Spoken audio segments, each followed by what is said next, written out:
Welcome to job finder दोस्तों। और आज का सेशन आप सभी के लिए बहुत ज़्यादा इंपॉर्टेंट होने वाला है। दिल्ली पुलिस कांस्टेबल 2020 में आपको पता है आपके एग्जाम में 10 प्रश्न जो है वो कंप्यूटर से पूछे जाएंगे, जिसके अंदर computer fundamental, Microsoft Excel, Microsoft Word और बहुत सारे जो है वो टॉपिक से क्वेश्चन पूछे जाएंगे। तो यहाँ पर हम एसएससी में बार बार आने वाले प्रश्न डिस्कस करने वाले हैं, जो लास्ट के 3 से 4 साल में आपके एसएससी में क्वेश्चन पूछे गए हैं। और ये कंप्यूटर की सीरीज जो है वो धीरे धीरे हम स्टार्ट करेंगे। एसएससी में कम से कम 500 से 600 प्रीवियस ईयर के कंप्यूटर के क्वेश्चन मैं आपको बिल्कुल कंप्लीट करवा दूंगा, ठीक है। क्योंकि आपको पता है आपका एग्जाम कौन लेगी, एसएससी लेगी। और एसएससी के प्रीवियस ईयर के लास्ट के 3 से 4 साल के प्रश्न आपके एग्जाम के लिए बहुत ज़्यादा इंपॉर्टेंट है। तो चलिए अपना सेशन स्टार्ट करते हैं। और आप चाहें तो इसका बिल्कुल फ्री में पीडीएफ भी डाउनलोड कर सकते हैं। डिस्क्रिप्शन में आपको लिंक मिलेगा हमारे टेलीग्राम का, तो टेलीग्राम पर जाइए और इसका बिल्कुल फ्री में आप पीडीएफ डाउनलोड कर सकते हैं। तो चलिए अपना वीडियो स्टार्ट करते हैं। तो फटाफट से स्टार्ट करते हैं। आपका ये एक तरह से एमसीक्यू में टेस्ट है, आपको आंसर के लिए ज़्यादा समय नहीं मिलेगा। यदि आपको ज़्यादा समय चाहिए तो आप वीडियो को रोक लेना। पहला प्रश्न, ईमेल का जनक किसे माना जाता है? ऑप्शन सारे आपके सामने स्क्रीन पे हैं। तो यहां पर देखिएगा ऑप्शन सी बिल्कुल करेक्ट होगा। रे टॉमलिंसन को ईमेल का जनक माना जाता है। ये सभी प्रश्न इंपॉर्टेंट होंगे क्योंकि आपके एसएससी में प्रीवियस ईयर में पूछे गए हैं। सेकंड क्वेश्चन देखो, निम्नलिखित में से वह व्यक्ति कौन सा है जिसने सूचना प्रदर्शन का नया रूप सृजित किया, जिसे वर्ल्ड वाइड वेब कहा जाता है? तो क्वेश्चन कितना घुमा फिरा कर पूछा गया है, जबकि आपका एक्चुअल क्वेश्चन क्या है, www की स्थापना किसने की है? तो देखो ऑप्शन बी इसका राइट आंसर होगा, टिम बर्नर्स ली। क्या सभी ने आंसर सही दिया है? क्वेश्चन नंबर थर्ड देखेंगे, आपको आंसर मैच करते चले जाना है। थर्ड है, डैश सॉफ्टवेयर का उपयोग वेब पेज को देखने के लिए किया जाता है। वेरी इजी प्रश्न है और आप डेली सॉफ्टवेयर का यूज करते रहते हैं, जिसको हम बोलते हैं ब्राउजर। तो ब्राउजर ऑप्शन सी जो है वो बिल्कुल करेक्ट आंसर होगा भाई।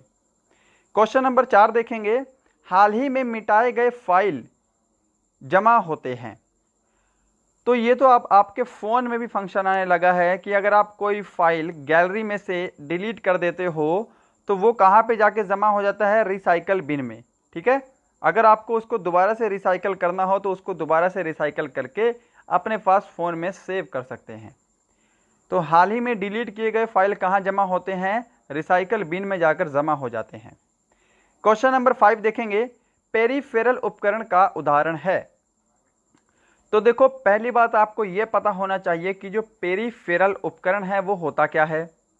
तो पेरीफेरल उपकरण जो है वो कंप्यूटर का अभिन्न अंग नहीं होता है, ठीक है।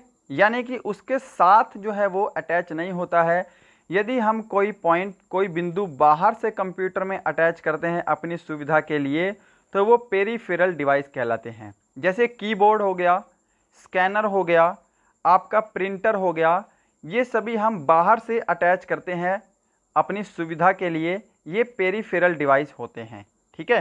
तो ऑप्शन बी प्रिंटर जो है इसका करेक्ट आंसर होगा, है ना।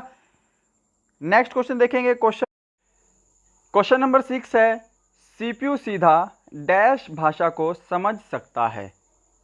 और इसका आंसर होगा हमारा ऑप्शन बी मशीनी लैंग्वेज।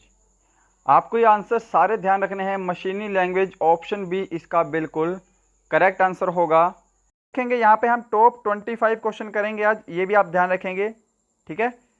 कंप्यूटर में भेजे गए डाटा को क्या कहते हैं? तो क्या कहते हैं, उसको हम बोलते हैं इनपुट। ऑप्शन बी राइट होगा। क्वेश्चन नंबर 8 देखो, आधुनिक कंप्यूटर की खोज सर्वप्रथम कब हुई? और ये क्वेश्चन एसएससी में 2013 से रिपीट होता जा रहा है। आधुनिक कंप्यूटर की खोज सर्वप्रथम कब हुई थी? तो राइट आंसर होगा इसका ऑप्शन सी 1946 में। क्वेश्चन नंबर 9, कंप्यूटर साक्षरता दिवस कब मनाया जाता है? मोस्ट इंपॉर्टेंट क्वेश्चन है और ये क्वेश्चन किसी ना किसी शिफ्ट में आपको ज़रूर देखने को मिलेगा। और इसका करेक्ट आंसर होगा यहाँ पे ऑप्शन डी, 2 दिसंबर को कंप्यूटर साक्षरता दिवस मनाया जाता है, 2 दिसंबर। इंटीग्रेटेड सर्किट यानी कि आईसी चिप का विकास किसने किया था?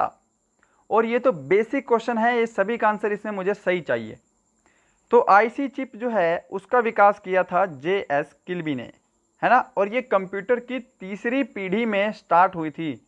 ये भी आपको ध्यान रखना है, तीसरी पीढ़ी में कंप्यूटर की इसका यूज हुआ था।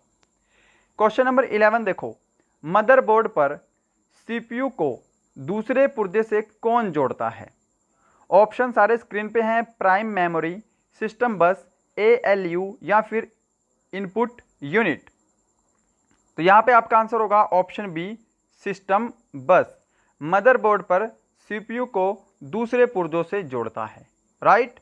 चलो क्वेश्चन नंबर यहाँ पे 12 देखेंगे, कंप्यूटर भाषा कोबोल किसके लिए उपयोगी है? अब देखो कोबोल, एक और इंपॉर्टेंट याद रखनी है इसके साथ, भाषा है फोरट्रॉन। फोरट्रॉन, अब इनमें डिफरेंस क्या है भाई? जो कोबोल है वो होती है व्यावसायिक कार्य के लिए, है ना, कमर्शियल वर्क के लिए कोबोल का यूज होता है।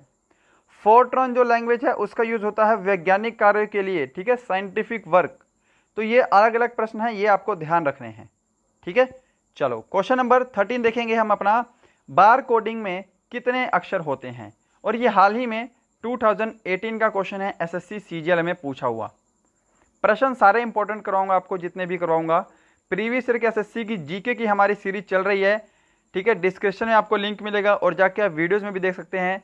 उसको हम प्रैक्टिस सेट के रूप में SSC के प्रीवियस ईयर की जीके हम स्टार्ट कर चुके हैं, तो उनको जाकर देखना बहुत ही जल्दी। SSC के प्रीवियस ईयर के लास्ट के 3 से 4 साल के हम मैथ का वीडियो भी आपको प्रोवाइड करवाएंगे सीरीज वाइज। तो जल्दी आने वाली है मैथ की क्लासेस भी, SSC की प्रीवियस ईयर के ही क्वेश्चन करवाऊंगा क्योंकि सभी इंपॉर्टेंट है। तो देखो बार कोडिंग में जो है वो 10 अक्षर होते हैं, ऑप्शन सी इसका राइट होगा। क्वेश्चन नंबर 14, 0.25 का बाइनरी नंबर क्या है? अब मैं आपको बताऊं, आपके एग्जाम जितनी भी शिफ्ट में होंगे उसमें से कई सारी शिफ्ट में, सभी में नहीं, कई सारी शिफ्ट में ये प्रश्न पूछा जाएगा कि डेसिमल से बाइनरी में बदलो या फिर बाइनरी से डेसिमल में बदलो। अब देखो इसको कैसे करेंगे, मैं आपको सॉल्यूशन भी बताऊंगा। 25 आपको दे रखी है संख्या, है ना, अब इसको बोला है बाइनरी में बदलो भाई। अब इसको आपको क्या कर देना है, इसको आपको 2 से भाग करते चले जाना है। 2 एकम 2, 2 दूनी 4। जो आपका शेषफल बचेगा उसको आपको यहाँ पे लिख देना है। यहाँ पे शेषफल कितना बचेगा? 1 बचेगा, ठीक है। अब देखो 2 से इसको कैंसिल करेंगे तो 2 छिके 12, तो यहाँ पर तो शेषफल कुछ भी नहीं बचेगा, ये पूरा कैंसिल हो गया। फिर इसको आप क्या करोगे, 2 से भाग करोगे, 2 तिया कितने हो गए भाई? 6 हो गए। यहाँ पे फिर से कुछ नहीं बचेगा। फिर 2 से भाग करो तो यहाँ पे 2 एकम 2, है ना, शेषफल कितना बच गया? 1 बच गया। क्या इतनी चीज समझ पाए हो आप सभी? अब आपको जो है ये उल्टा लिख देना है और यही आपका आंसर होगा। उल्टा लिखेंगे 11,001। किस में है भाई? 11,001। ध्यान रखना इसको आप उल्टा काउंट करेंगे। ऑप्शन बी इसका राइट आंसर होगा, करेक्ट है जी। चलो क्वेश्चन नंबर 15 है, इसके ऊपर भी आपको स्पेशल वीडियो दूंगा मैं, कैसे डेसिमल से बाइनरी में बदलना है। डेसिमल से बाइनरी तो मैं आपको बता चुका हूं, ठीक है। बाइनरी से डेसिमल में बदलने का थोड़ा सा प्रोसेस लंबा है, उसको भी हम किसी अगली वीडियो में डिस्कस कर लेंगे। 15 क्वेश्चन देखो, कौन सा कथन असत्य यानी कि गलत है? तो ऑप्शन आपके सामने है, ऑप्शन को आपको रीड करना है। समय चाहिए तो वीडियो को पॉज कर लो, कोई प्रॉब्लम नहीं है। देखो ऑप्शन फर्स्ट ही इसका गलत होगा कि कंप्यूटर की गति बाइट्स में मापी जाती है। अरे ना, कंप्यूटर की गति मापते हैं हम बिट में। किस में मापते हैं? बिट्स में मापते हैं, बाइट्स में नहीं। तो बिट और बाइट्स में भी डिफरेंस होता है, इसको आप ध्यान रखेंगे। तो ऑप्शन फर्स्ट इसका गलत है, राइट। क्वेश्चन नंबर 16 देखो, मिलान करना है आपको। इसको मैं थोड़ा सा छोटा कर देता हूं, है ना, मिलान करना है। चलो भाई करो मिलान फटाफट। तो देखो प्लॉटर आपको पता है क्या होता है, ये एक प्रिंटर का प्रकार है, तो यह एक आउटपुट डिवाइस होगा। प्लॉटर एक प्रिंटर का प्रकार होता है, आउटपुट डिवाइस में आएगा, ठीक है। सीपीयू क्या है? कंप्यूटर का मस्तिष्क है, तो जो 4 वाला है वो सी से कनेक्टेड होगा। तो जो आपको आसान आसान लगते हैं आप उनको कनेक्ट करो। तो देखो 4 जो है वो सी से कनेक्ट होगा 100%। तो यहाँ पे जो है ऑप्शन ए और ऑप्शन डी में होगा, बाकी ये दोनों ऑप्शन हमारे गलत हो गए, ठीक है। अब देखो हमने फर्स्ट वाला जो है वो ऑप्शन डी से मैच किया है, तो यहाँ पे ऑप्शन डी ही करेक्ट होगा। पहला वाला ऑप्शन आंसर डी मैच हो रहा है, तो ऑप्शन जो है वो डी करेक्ट होगा इसका, ठीक है। ध्यान रखेंगे 16 का आंसर क्या है, डी है, बाकी अब अपने आप मैच कर लो आप। क्वेश्चन नंबर 17 है हमारा, डैश एक स्प्रेडशीट है जिसका इस्तेमाल सामान्यतः लेखांकन के उद्देश्य से किया जाता है। तो देखो माइक्रोसॉफ्ट जो एक्सेल है यह एक स्प्रेडशीट है जिसका सामान्यतः लेखांकन के उद्देश्य में प्रयोग किया जाता है। क्या आपने एमएस एक्सेल यूज़ किया है कभी? नहीं किया तो कर लेना। ऑप्शन सी इसका करेक्ट होगा। बिल्कुल सेम लैंग्वेज में एसएससी में ये क्वेश्चन लगातार 3 साल रिपीट हुआ है, तो सभी इंपॉर्टेंट करवा रहा हूँ। क्वेश्चन नंबर 18 मैच करो फटाफट से। कौन सा एंटीवायरस सिस्टम नहीं है? तो नॉर्टन एंटीवायरस आपके फ़ोन में भी होता है, ठीक है। MCA फी ये भी एंटीवायरस है, और क्विक व्हील तो एंटीवायरस है ही। आपके कंप्यूटर लैपटॉप में कंप्यूटर खरीदते हैं तो उसके साथ भी आता है कई कंप्यूटर में, ठीक है, अलग से इंस्टॉल भी नहीं करना पड़ता। पर जो यहाँ पे स्टक्स नेट है ये एंटीवायरस नहीं है, ठीक है, ये एक प्रोग्रामिंग वर्म है। याद रखेंगे ऑप्शन फर्स्ट जो है यह एक एंटीवायरस सिस्टम नहीं है, यह एक कंप्यूटर प्रोग्रामिंग वर्म है। क्वेश्चन नंबर 19 देखेंगे, मल्टीमीडिया के संदर्भ में JPEG का अर्थ क्या है? तो एक और फुल फॉर्म आपके सामने है, आंसर दो फटाफट से। तो देखो ऑप्शन डी इसका करेक्ट होगा, जॉइंट फोटोग्राफिक एक्सपर्ट्स ग्रुप। और 90% को इसकी फुल फॉर्म नहीं पता होगी, है ना। JPEG सबने पता है, सबको पता है, पिक्स में काम आता है ये, बट फुल फॉर्म नहीं पता होती है, ध्यान रखना इंपॉर्टेंट है। 20 क्वेश्चन नंबर देखो फटाफट, डैश पहला पृष्ठ है जो आपको वेबसाइट में प्रवेश करने पर दिखाई देता है। तो वेबसाइट में प्रवेश करने पर पहला पृष्ठ होता है उसको हम बोलते हैं होम पेज। क्या सभी का आंसर सही है? क्वेश्चन नंबर 21 मैच करेंगे, कौन सा ईमेल एड्रेस का सही तरीका है?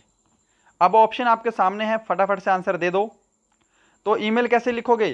पहले अपना नाम लिखोगे आप, फिर @ अगर मैं गूगल पे बनाऊंगा तो google.in, है ना, google.com कुछ भी कर लो, google.com, ठीक है। तो पहले हम अपना नाम लिखेंगे, डोमेन नेम।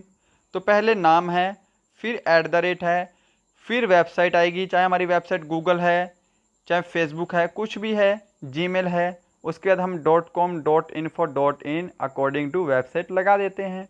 तो ऑप्शन बी है हमारा, ये करेक्ट होगा, है ना। 22 क्वेश्चन मैच करो, कौन सा सर्च इंजन नहीं है? तो कौन सा नहीं है भाई? बिंग भी सर्च इंजन है, गूगल भी सर्च इंजन है, याहू भी सर्च इंजन है। क्या विंडोज सर्च इंजन है? नहीं, ऑपरेटिंग सिस्टम है ना, सर्च इंजन नहीं है। ऑप्शन सी करेक्ट होगा। क्वेश्चन नंबर 23, CPU का मुख्य कार्य क्या होता है? CPU कंप्यूटर का मस्तिष्क होता है भाई, सेंट्रल प्रोसेसिंग यूनिट इसकी फुल फॉर्म होती है। तो प्रोग्राम निर्देशों का पालन करता है, आंकड़ों और सूचियों की प्रक्रिया करता है। ऑप्शन डी करेक्ट होगा, ए और सी दोनों। भविष्य के लिए डाटा सूचना को संग्रहित करना, अरे भविष्य के लिए CPU कैसे करेगा भाई? नहीं करेगा। तो ऑप्शन डी करेक्ट होगा, ए और सी। क्वेश्चन नंबर 24 है, अगर आपने हमारा वीडियो लाइक नहीं किया तो वीडियो को लाइक जरूर कीजिएगा। और देखिए बहुत सारी क्लास दिल्ली पुलिस की स्टार्ट हो चुकी हैं, प्रीवियस ईयर के ही सारे क्वेश्चन करवाए जा रहे हैं SSC के, तो डिस्क्रिप्शन में लिंक है या फिर वीडियोस में जाके उनको देख लेना। चैनल पे नए हैं तो सब्सक्राइब करेंगे। कौन सा आउटपुट डिवाइस नहीं है? आउटपुट डिवाइस नहीं है, तो ऑप्शन सी टच स्क्रीन जो है यह आउटपुट डिवाइस नहीं है, इनपुट डिवाइस है। 25 और लास्ट प्रश्न, स्पेलिंग चेकिंग करने के लिए कौन सा फंक्शन की का उपयोग होता है? और फंक्शन की पर भी आपको स्पेशल वीडियो दूंगा मैं, जितने भी इंपॉर्टेंट टॉपिक मेरे को लगेंगे कि आपके एग्जाम में क्वेश्चन बनेगा उसके लिए आपको स्पेशल वीडियो मिलेगा। तो यहाँ पे F7 जो है वो स्पेलिंग चेकिंग के लिए प्रयोग की जाने वाली फंक्शन की है। तो ऑप्शन से यहाँ पे करेक्ट होगा। तो गाइज ये था आज का वीडियो, उम्मीद करूंगा जरूर हेल्पफुल लगा होगा, पसंद भी आया होगा। मिलते हैं नेक्स्ट वीडियो में किसी से टॉपिक के साथ, तब तक के लिए थैंक यू सो मच।